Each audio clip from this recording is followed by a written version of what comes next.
Salut à toi, j'espère que tu te portes bien. Bienvenue dans l'émission Entrepreneuriat chrétien. Ici, on ne parle pas simplement de business, on parle d'impact, d'appel et de transformation du monde à travers les talents et les dons que Dieu nous a donnés. Est-ce que tu penses que l'argent et Dieu peuvent aller de pair? Alors c'est tout ce que nous allons aborder dans ces différents épisodes.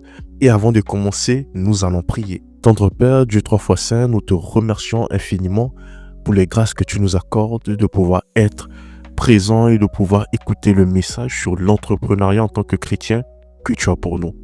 Permets-nous de pouvoir comprendre ces informations et de pouvoir les mettre en pratique pour la gloire de ton nom, au nom de Jésus. Amen. Bienvenue à toi une fois de plus dans cet épisode et nous allons aborder un thème très spécial qui a pour titre « Tu as un plan et maintenant, comment faire pour grandir ton activité ?» Je suppose que tu as déjà ton plan d'action, alors nous allons voir comment faire grandir ton activité. Et je veux te poser une question, c'est comment tu penses que tu peux concrètement faire grandir ton activité? Prends quelques temps de réflexion et tu me dis ta réponse en commentaire. Aujourd'hui, on va aborder des étapes claires qui vont nous permettre de pouvoir structurer la croissance de nos entreprises, dépasser les premiers pas et bâtir un business qui va durer sur le long terme sans compromettre nos valeurs. La première étape, qui est l'étape critique, est donc de la planification à l'évolution. Je veux te rappeler que ton plan d'action est ta carte. Ton organisation est comment tu vois ta carte. Alors si tu veux progresser et que tu n'as pas de carte, tu ne sauras comment avancer. Mais je suppose déjà que tu as ta carte et que maintenant tu es passé à l'action, tu sais où est-ce que tu es en train d'aller, mais tu veux savoir comment faire grossir donc cette activité. Le moment est venu que je t'explique comment gérer cette première étape. Tu dois comprendre que la croissance amène la gestion de quelques défis. Premièrement, tu as la gestion des défis financiers. Deuxièmement, tu as la gestion des défis de ton temps. Troisièmement, tu as la prise de bonnes décisions.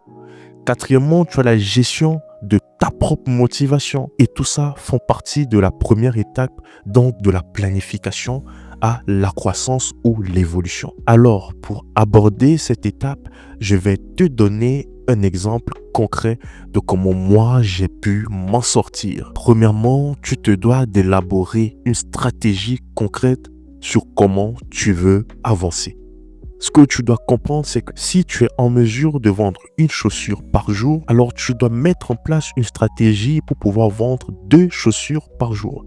S'il te faut 100 francs pour faire de la publicité et obtenir un client, alors tu dois mettre en place une stratégie pour dépenser 200 et avoir 2 clients. Si tu dépenses 30 minutes par jour de ton temps pour obtenir un client, alors tu dois être en mesure de dépenser 60 minutes par jour pour obtenir 2 clients. Des calculs simples que tu peux faire, mais savoir les mettre en place est encore plus important. Je te disais que je vais te raconter comment j'ai pu faire pour réussir à avoir une activité qui est évolutive.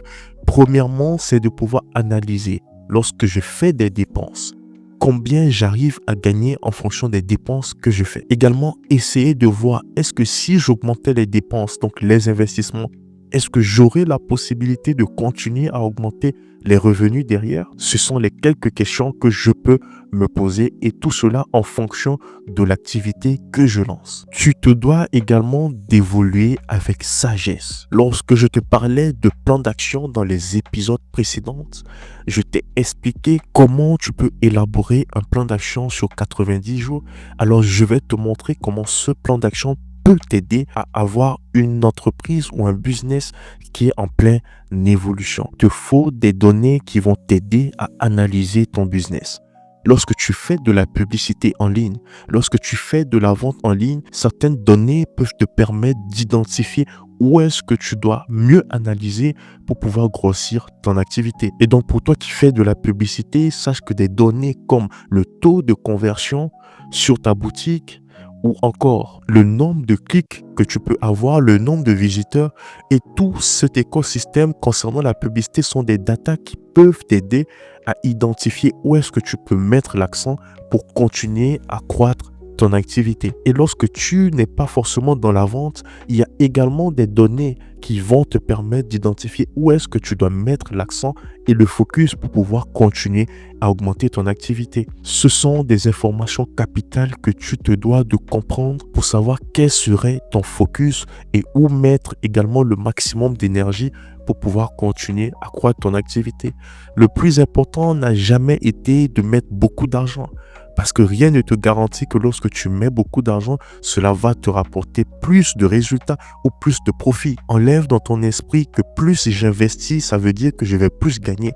Retiens qu'il te faut d'analyser et comprendre concrètement où est-ce que tu dois mettre ton focus pour continuer à faire croître ton activité. La deuxième étape aussi importante, je vais te l'illustrer grâce à une histoire que je vais te raconter. Ruben est un jeune entrepreneur qui a eu une idée dans la tech et qui a voulu accroître son business.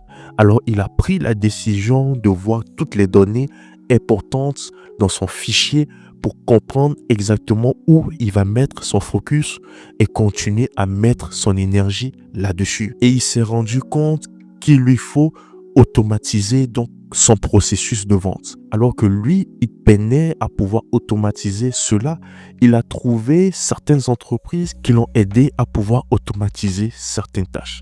Il avait du mal à vendre, alors ces entreprises-là l'ont aidé à pouvoir automatiser les tâches qu'il lui fallait de pouvoir vraiment automatiser. Et donc, plus il investissait avec ces entreprises, derrière, il faisait plus de résultats et son processus est encore 1000 fois plus automatisé.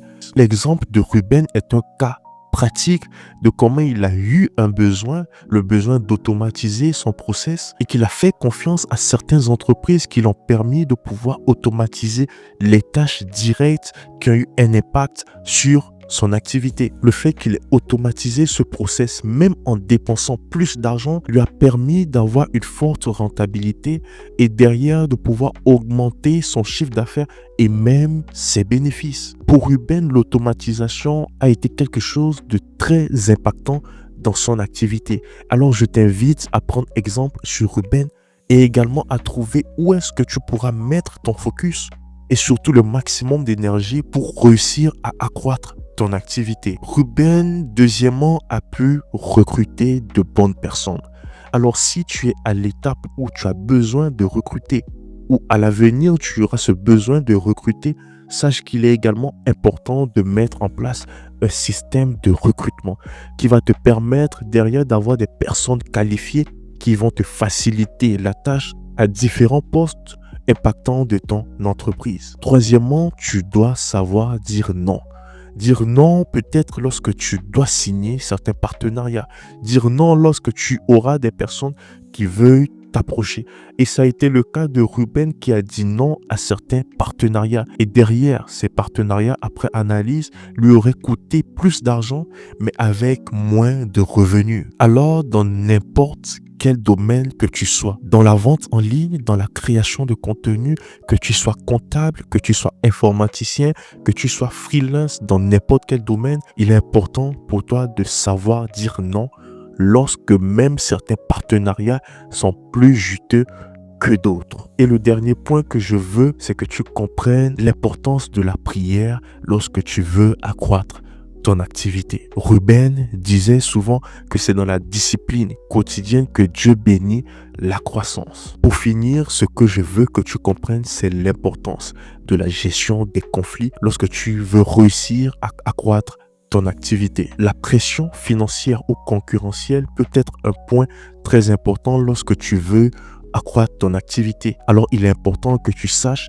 gérer les conflits. Il te faut également savoir dire non pour permettre que ton activité puisse continuer à croître. Insiste à chaque fois lorsque tu as une collaboration que tu es quelqu'un d'intègre et juste et que tu as certaines valeurs très importantes à respecter. Et si tu as la possibilité d'avoir un mentor qui va t'accompagner de A à Z dans la prière, mais aussi dans les conseils stratégiques pour ton business, alors je te conseille de foncer sans regarder et de te rapprocher de ce mentor qui saura te guider et aussi te donner des conseils qui vont te permettre de réussir à accroître ton activité. Sache que la croissance est une aventure qui nécessite beaucoup de gestion, également beaucoup de force et d'énergie. Tu as une vision, un plan, alors mets en place un système solide et efficace pour réussir à accroître ton activité. Et si tu n'arrives pas à le faire, ne baisse pas les bras, continue, persévère et au moment où tu seras prêt, ton activité pourra évoluer de la bonne manière. Le chemin peut sembler long, mais sache que lorsque tu commences, tu pourras atteindre le bout du tunnel. C'est ce que je t'invite à faire et aussi à mettre en place ces différents conseils qui vont te permettre de pouvoir accroître ton activité. Ne baisse pas les bras lorsque tu commences à avoir des résultats. Mets Dieu devant dans tout ce que tu fais et tu verras que ton entreprise va continuer à évoluer. Sur ce, je te souhaite de pouvoir continuer ton business, de continuer à mettre Dieu devant tout ce que tu fais et le succès sera au rendez-vous.